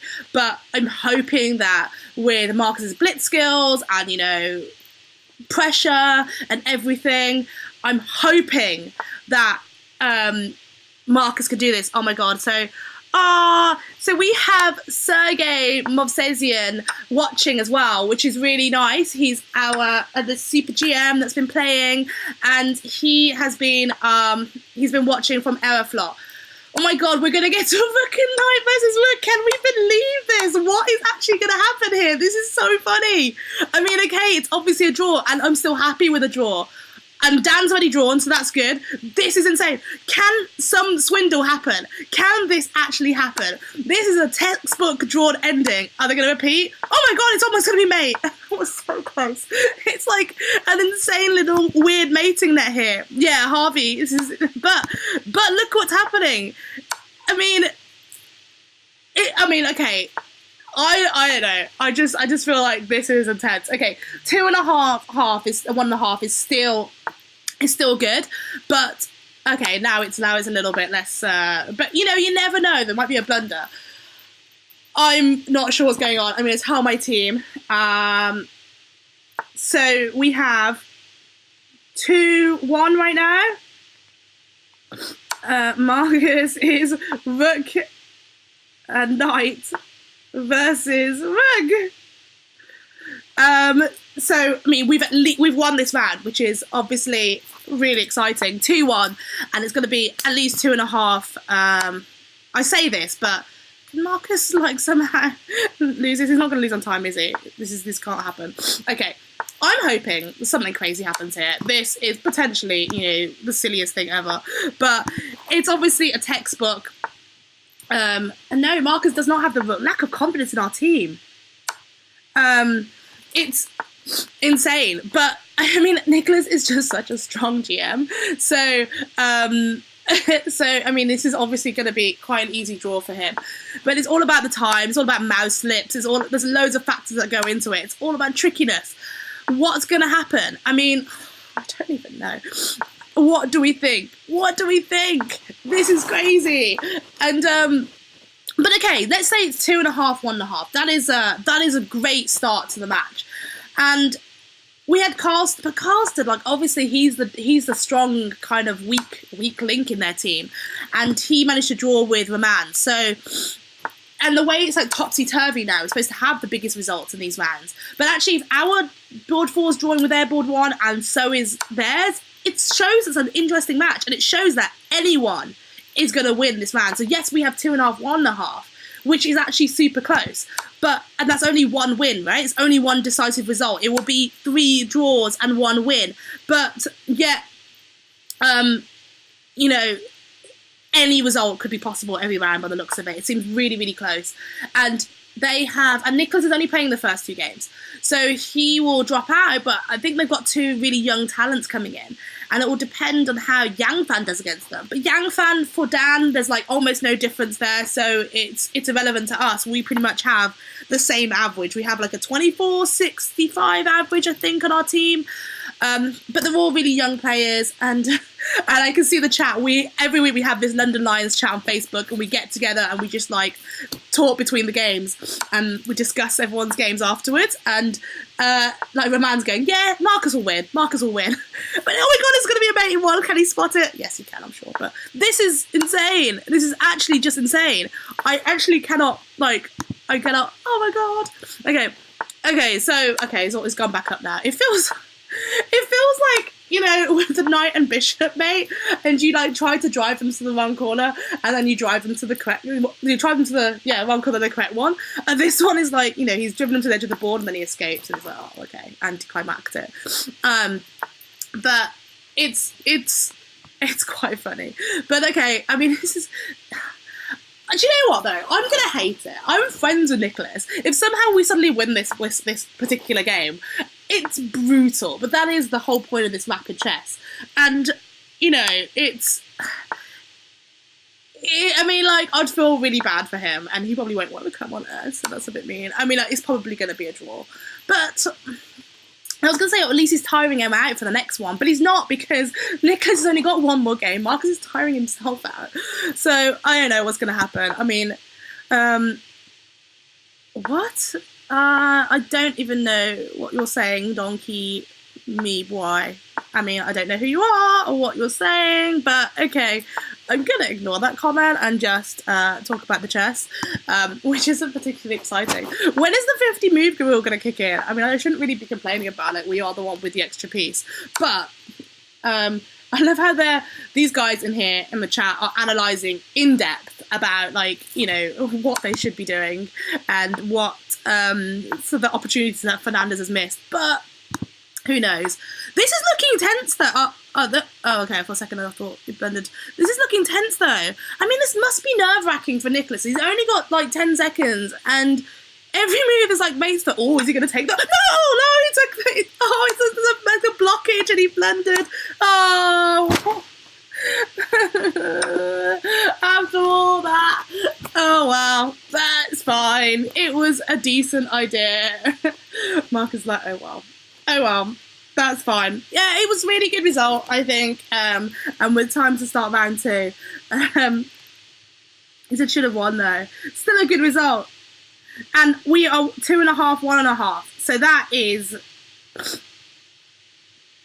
still a win, still good. I love how they're analysing that. I mean, like, okay, whatever.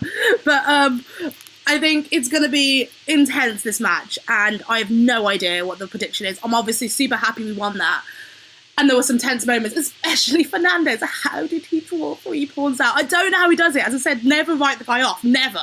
He is the most swindly guy ever. Somehow, he finds the most ridiculous, like, plan that no one else could find ever. He just comes up with something really stupid and somehow he draws. Like, he's the trickiest person ever. And I think that maybe because he does that and he's got a reputation, people probably start to, like, get really worried whenever they play him. And they're like, oh, hang on a minute, I'm like a million pieces up, but it is Dan Fernandez, so he probably will find like a crazy way to swindle me, which is kind of what I feel like Gawain Jones does. Like, he has like an amazing style, and he is always got some crazy complicated position all the time, and I can never ever write the guy off. Like, no matter how crazy position is, like, I would lose it 100% of the time. He would always find like a really cool creative way to play on, not just play on, but just to beat his opponent.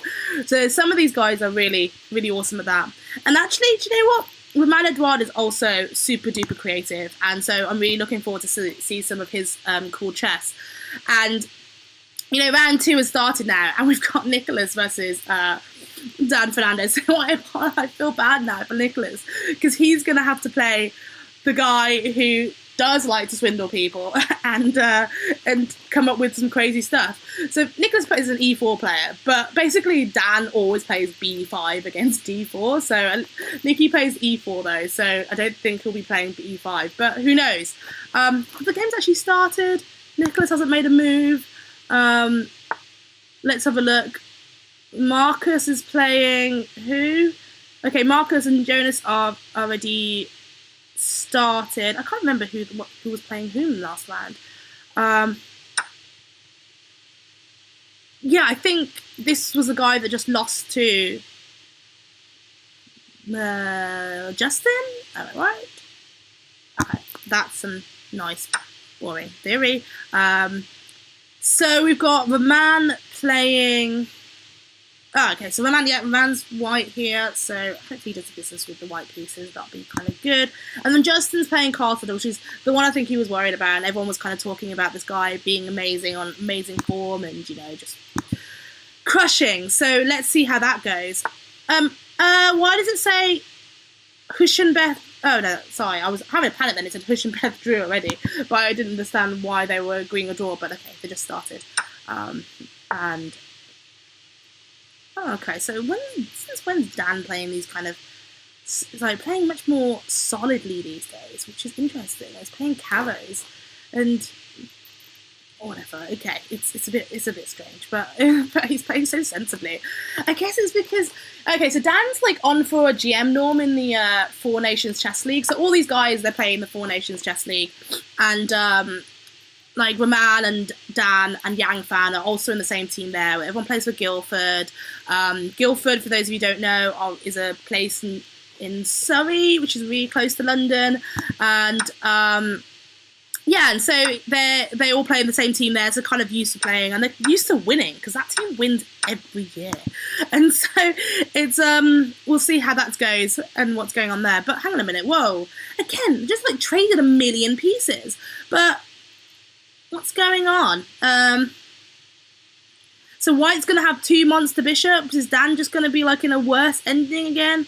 All right, I'm never going to write this guy off though, because he's probably going to play like knight d5 here, and just kind of perhaps take on c5. I don't know. I kind of feel like I'm going to go back to Dan's game, like right at the end, and then just watch him come back from 3 pawns down, because that's kind of what he seems to do. Okay, let's go check out Marcus Harvey, who just drew to Niclas, so that's a good sign. I mean, I have massive confidence in Marcus. Every time I was telling someone this week, I was like, we got Marcus to play, and they were like, yeah, he's a great recruit. I mean, mainly because his rating is 2276, and he plays like insanely higher than that. So obviously got him at a nice low rating. And, they take the September ratings for the league, and okay, he's back down to this rating now, but actually October he was like 2350 or something. So actually I was like, oh, this is great, I've managed to help my average, which is by just they picked the right month, so perfect. Okay, what is going on here? I mean, they played a bunch of theory, again, queenless middle game. I don't know, not really sure. Pawn on c4 is going to drop, but obviously he's already pawn up, so that's just kind of there for the taking, which I presume he'll take in a minute. It's kind of standard. I guess he'll play the knight on c6, but I guess the main problem is that the bishop on c8 might become a little bit of a problem. So I don't know how he resolves that problem. I guess he can I guess if they play the knight takes c4, I guess what the guy's thinking of is that maybe he goes b5 with a tempo, and then he could play bishop b7 and kind of rearrange your pieces that way. But, these guys know their stuff pretty well. Oh, Greg Shahadi says, hello, chess trolls. Hi, Greg. How's it going? How's the rest of the league? Any other exciting results going on? I mean, I am literally concentrating on the London Lions, but if you've got any exciting results that's happened in any of the other matches, do feel free to share it here. We can discuss. Like, how are the towers doing, for example? I would love to know, actually. Anyone can tell me how are the towers doing. I really want to see how they're doing. Obviously, massively supporting them this week. We want to see 2 London teams in the playoffs. So if anyone's got any news about individual results, tell us here. We'll discuss it. Yeah, happy to have a look. Maybe even check in on some games. So if you see any exciting games, tell me. I'll bring it up on the screen. we can check out our London brothers of the towers, see how that's going. Right, Mugsy with loads of Y's, which is like Sabzi, which people call me Sabzi. So let's see what's going on here. Mugsy. So Mugsy. This looks like one of those fianchetto King's Indian positions here, which, you know, is supposed to be really boring positional, but these guys know what they're doing really well. I say that, I play it sometimes, because I know that psychologically King's Indian players hate to face it. So if I know I've got some really like sharp attacking King's Indian player who absolutely loves those sort of positions, I'll sort of just look at them and be like, okay, G3. And, you know, kind of get them into positions which they really do not particularly like. So what is going on here? I don't know, I feel like I like these positions for White. I think White always has a slight edge here, and you know, he also say he has an option now to play this knight d6 move, and some people think, oh, you shouldn't take the bishop on c8 because, you know, that bishop's worse anyway, but it's going to come into the game if it gets to e6, it becomes a decent piece, or even f5, and so maybe Roman will just chop that off. We'll learn from him because he's at 2650, and I'll decide how he plays. But, you know, some people don't like it. Or we might fix and play, like, try and play c5 and be like, okay, I've got this monster knight on d6. How are you going to deal with that?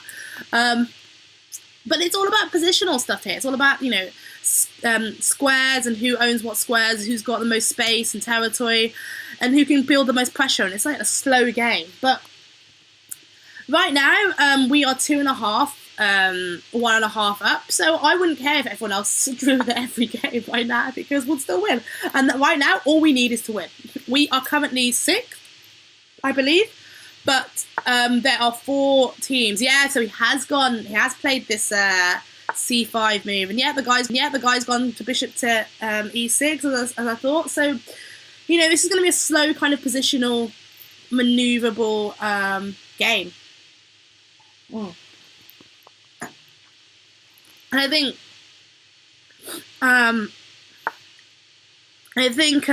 you know, yeah, he's going rook d3, he's going to try and put pressure on the queen side now, and that rook's going to be active, and he can play rook ad1 as well.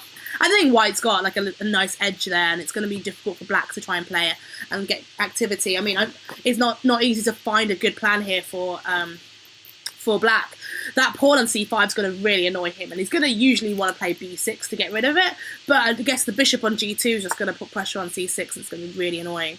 So, yeah, I mean, it's he's going to go, like, knight d7 now to try and get rid of, put pressure on that pawn, but maybe after b4, guess I might try even a5, because he can't go a3 right now, so maybe if he goes with k d1, yeah, all these moves are happening.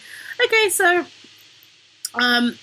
you know, oh, he played b4 instantly. Okay, so I guess like you can't really play a5 in this position because you go b5. Okay, that's the other move I was thinking of actually. Knight d5. I mean,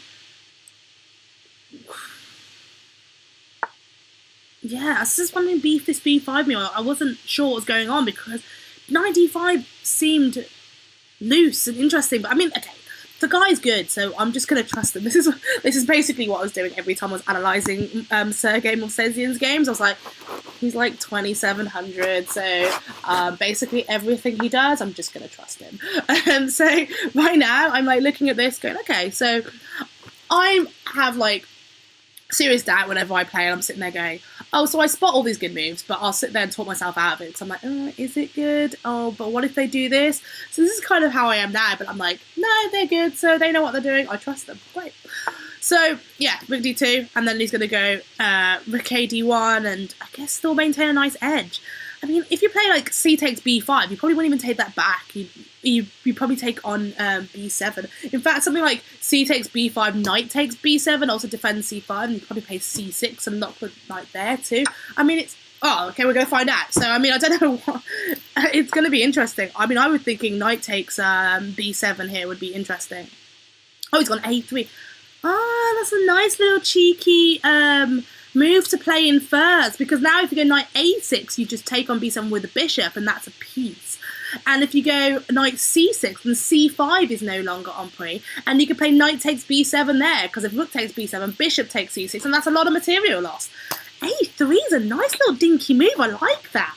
little intermezzo or Zwischenzug or whatever you want to call it. It's just a good move. Like, I mean, oh, see, I like that. So I guess you can tell. Oh, he's taken on B. I've taken on B5. I guess that's much more simple than knight takes B7. I don't even know if that worked, but that was my little cheeky idea. I thought knight takes B7 would have been very cheeky, but I guess this is kind of normal. Maybe you can just go back to D6 now with the knight and be like, okay, fine, I'm just going to go back and still maintain a nice position, and then maybe play rook B1 and put pressure on the B6 pawn that way. I mean, perhaps you can just do that. Looks pretty good. I mean, audience, what are we thinking here? Are we liking Muggsy's position? I'm liking Muggsy's position. I'm confident about it. Who should we go to? Okay, we haven't seen Justin for a while. Let's have a look at Justin. Justin's on 1 out of 1. But he didn't release any videos this week saying that he's going to get 3.5 or 4 out of 4, so we don't know. But first things here is, what is going on? He always has these, like, Roy Lopez things. I'm sure I should just trust him. He has these, like, exact, like, you know, he plays down the same lines of the Roy Lopez on both sides of the looks of it. And just, like, I guess he just knows them really well. I don't like these positions, though, so I guess that's why I'm just sort of like, ooh. I mean, right now, I feel like Black's got a really nice advantage in this position.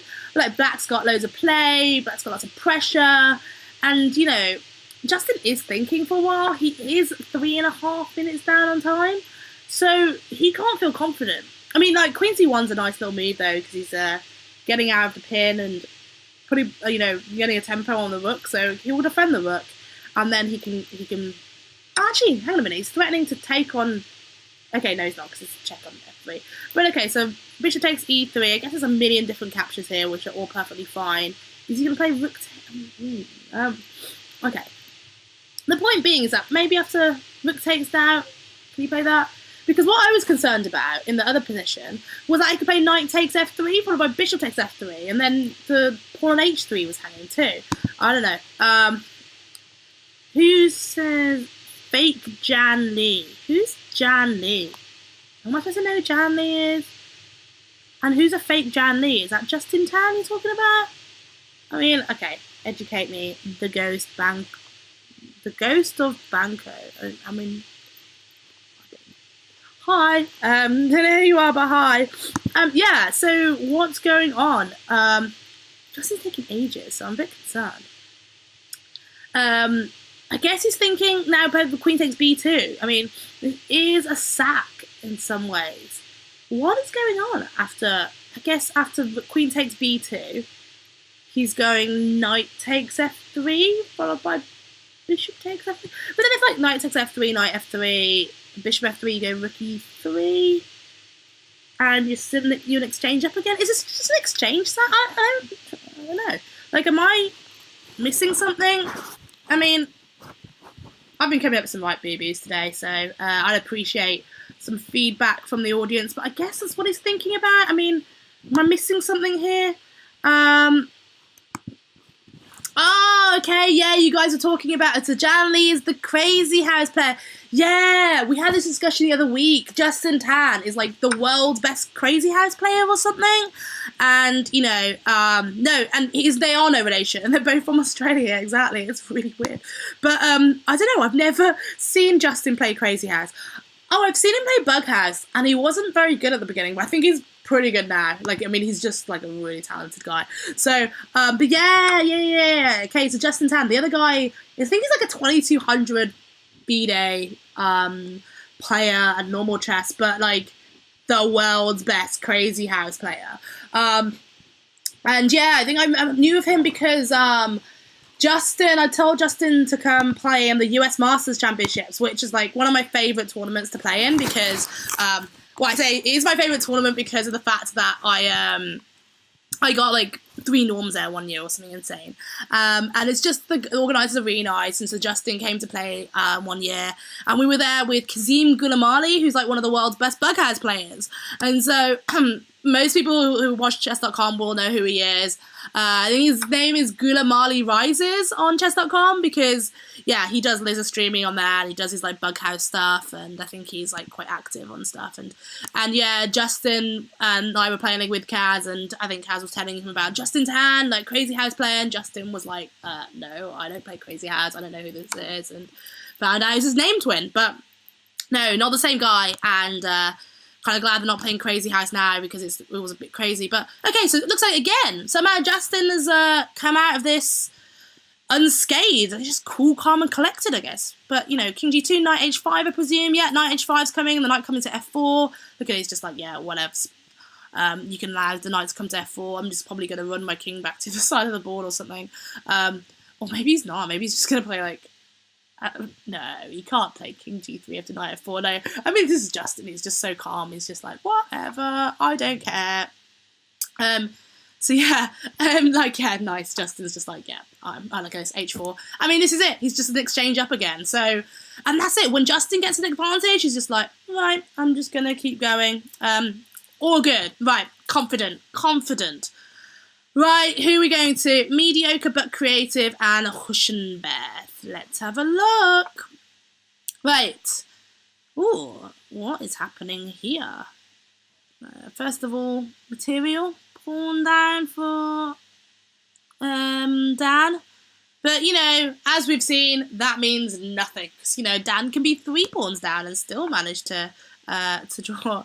Oh, sorry, Crawler. So someone said, oh my god, the camera shake. I didn't mean that. I don't know what I was doing. I was kind of like going, sorry. Not an earthquake. It was just me kind of shaking it. Right. So, what is going on in this not very interesting ending?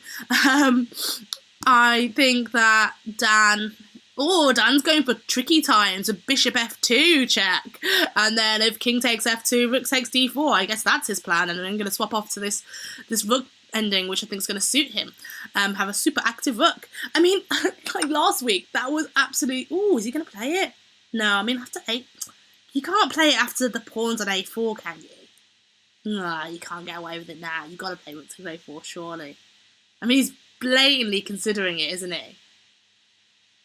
But then you can't do that, because after rook takes d4, rook a3, yeah, it's just going to be like pass pawn, no way, you can't do that.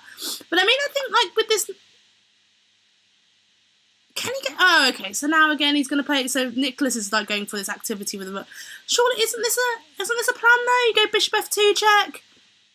I mean, do you want to be in this rook pawn ending? Surely, you do. You want to get behind the pawns, and I guess after rook b7, you know, then his rook's really quite active, and then maybe the a pawns. I mean, like, any insight from people? Looks good for white. E5 very strong. Yeah, I mean, this is it. This is why I'm a bit worried, because like I think that obviously is a good position for white. And black needs to just make some... that's why I think he's thinking here big time about bishop f2 and rook takes a2 and all these candidate moves, and maybe even king c7 to stop the king coming in. I think he's deciding between all these moves because potentially they're all options. But yeah, the e5 pawn's super strong. And if he ever goes king c7 at the wrong time, then maybe e6 will come in, and, you know, that's just a big, big pawn. And, I mean, it's really dangerous. So I guess he's just making a big decision here. And I don't know, I mean, any of the stronger players in the audience want to give me some insight what they think about whether Dan should swap off with this bishop f2 idea or kind of keep the bishops on? Is it better? Again, Dan's, you know, fighting for the draw, but that's kind of what he was doing last game. He had 3 pawns down and he managed to draw, so I don't know. But, you know, what is going on here? I just don't know. And I think Dan's making this big decision right now. Do you play rook takes a2? But then maybe rook b7 check, and you have to go king e8, and your king's super passive, and then e6 comes. I don't like that. That is just horrible. I mean, I'd rather be material down than have that position, because it's just ugly. Like, I mean, you can't be like that passive, and there's suddenly like mate threats all the time coming in, and, you know, I think inevitably you're probably going to lose that position. So I guess he is seriously considering like king c7 or bishop f2. I don't know. What do people think? That's my thought. After rook b7 is pretty bad. Yeah, and that's the thing. Like, I don't like it. So, like, is it really pretty bad? Like, if you play bishop f2 and then king f2, rook d4, rook b7, I guess it is pretty bad. So does he have to go king c7? Is that what you're thinking? Because I'm thinking that maybe. But the thing is, after king c7, I don't like e6 followed by bishop like e5 or something. But then maybe you go e6. I don't know. Yeah, I mean, that's what I'm thinking, and I don't know. I guess that's why Dan's gone into a massive thing. Yeah, king c7 is what I was saying, and And then I just thought e6 and then bishop e5. I wasn't sure. I don't know. I just don't like it. I feel like it's a little bit uncomfortable. But maybe I'm wrong. I mean, Dan seems to have gone into a massive thing. Either that or I'm disconnected. Let me flick to the other ones just quickly to see what's going on. What happened? Did Marcus lose? Whoa, what happened here? He does look like he is losing. I think I must have disconnected or something, because I think, yeah, it's like EC7, because I think like no one seems to have moved for ages. So I'm gonna refresh. Hopefully all the games don't just disappear. Because someone just said I think Marcus lost. I mean, from this position it does look pretty miserable. And he may have just resigned in that position. And that's what. So that's kind of sad. Is that the guy that Justin just beat as well? I mean, I think I've disconnected. I think chess.com is just being unresponsive to me. And perhaps that's what's going to happen, and then I'm going to turn on the position and everyone's just finished. But it looks like, whoa, what's going on here? Chess.com always does this, and then like suddenly it just like goes, oh, actually, I'm just not going to load anything up for you. Hello, chess.com, do you want to show me the games? This is too much. Yeah, okay, so Marcus did lose. I now need to try and get back the other games. So bear with me, guys, while I'm getting back the other games.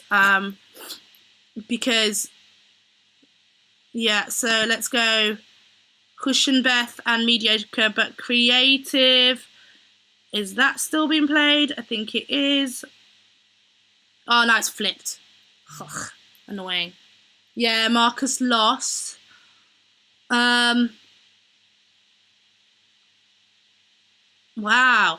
Okay, so he did go bishop f2, king d3, rook a3. Okay, this looks worse. Is he? I mean, he's gonna win that pawn, but he's gonna have like loads and loads of passport. I don't like that either. I mean, okay, I'm getting a bit. Yeah, that doesn't look good. Let's go back to. Let's get some good news. Come on, guys. Justin Tan. I mean, Justin was an exchanger when we last looked, so he is still an exchanger, but not as good as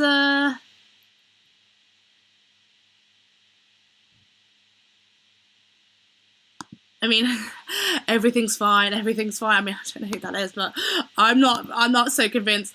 As you can see, like if people have tuned in before, I get very worried. I mean, like Justin's now down to 1 minute 19. I am now like terrified of the fact that we should be winning that one. That's the one game we should be winning, and you know, I'm terrified that we're going to lose this one as well because, yeah, it means a massive deal.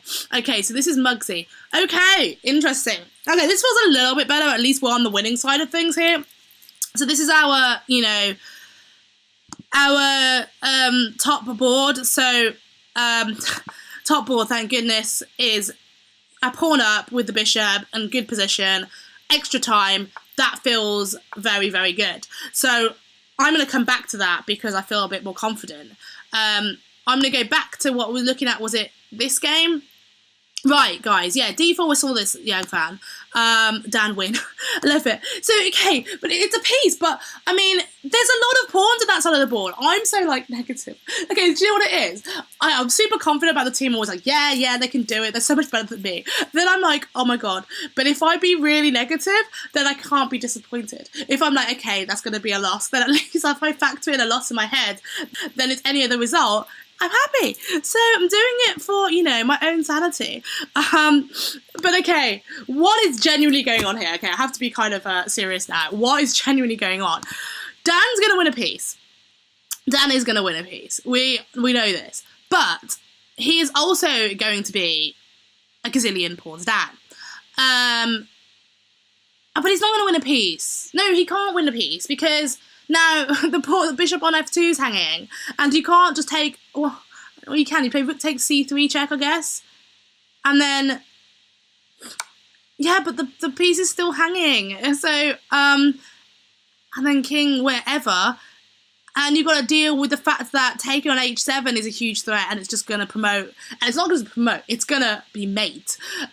So you have to take back on g6. So it's not a piece up. So actually what is going on? Isn't Dan just losing? Oh, can someone correct me? Please, someone correct me? I mean, I don't know. I'm not feeling confident after that. And I'm going to get back. That's a good sign. Okay. Oh my god, but this is not his rook on a3 is hanging. What is happening? Okay, so fine, bishop takes a3, queen a3. And at least queen c1 check is covered just, oh my god, this is so close. Because it's so nerve-wracking. Because can you imagine if like queen c1 check happened and then king g2, knight f4, and everything just kind of goes downhill. So, hopefully, oh, look at this. Oh, that is sneaky. Oh, that's beautiful. I was hoping for that. He fell with a queen takes f8, queen f8, queen, and then a8 queen. That is beautiful. Justin Tan is doing the business. Okay, and you know, at least the fact. Oh, what? An idiot. He went rook. I mean, don't do that. That's just cheeky. Okay, this is one. Justin, fine. You cheeky. And Muggsy won too. Okay, 2-1. Yes. Right. So all we need is another Dan miracle, and we can win 2.5, 1.5. Is it going to be a Dan miracle? I don't think so, but someone else correct me. Okay, so it's 2-1, and let's just tell the guys 2-1, and Dan needs another miracle. Okay, so if we lose, so we can't lose this round. So it'll be 2-all. We'll still be half. Okay, right. Guys, what is going on here? I can see like Yang fans pimping me out in the chat. Can you like go prepare for your game or something? You're playing in a few minutes and just like ignore my marital status.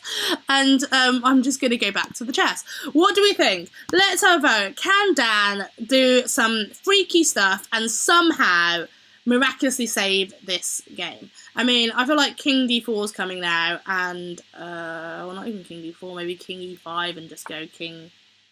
Well, that looks really strong, to be honest, too. I mean, I don't feel confident that he can win. He can do something with this, but maybe. I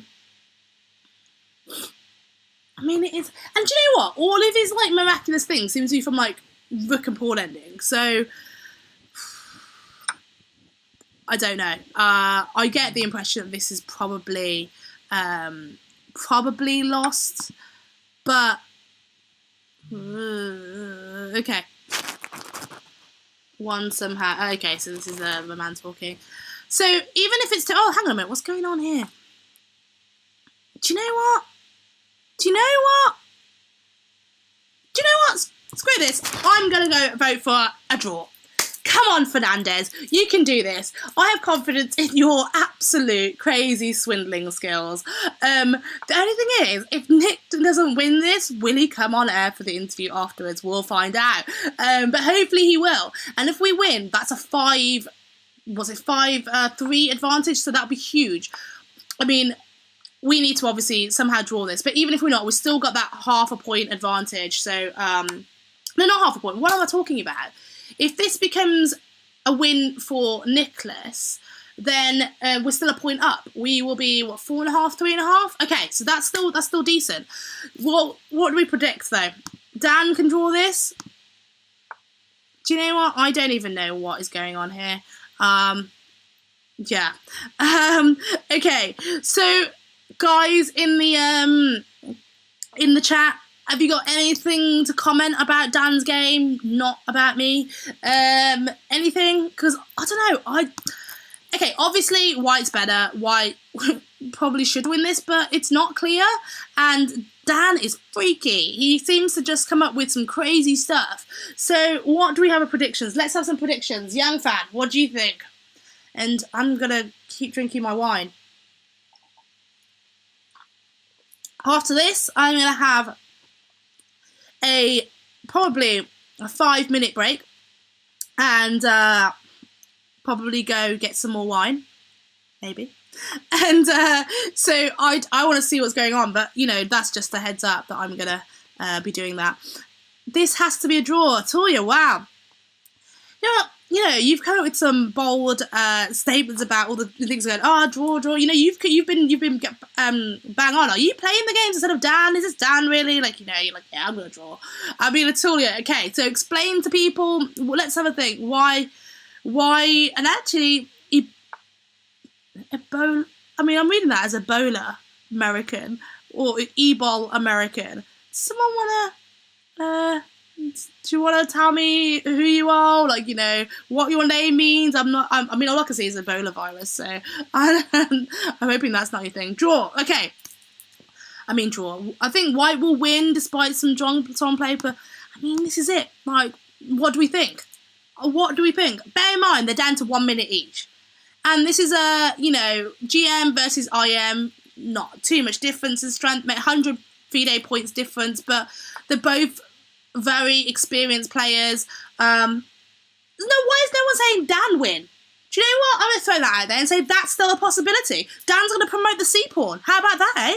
How about that? I'm going to throw that one in the mix. But I think any result's possible. Okay, that's not true. I'm also scared that he's going to go H5 at some point and then just push the G-pawn too.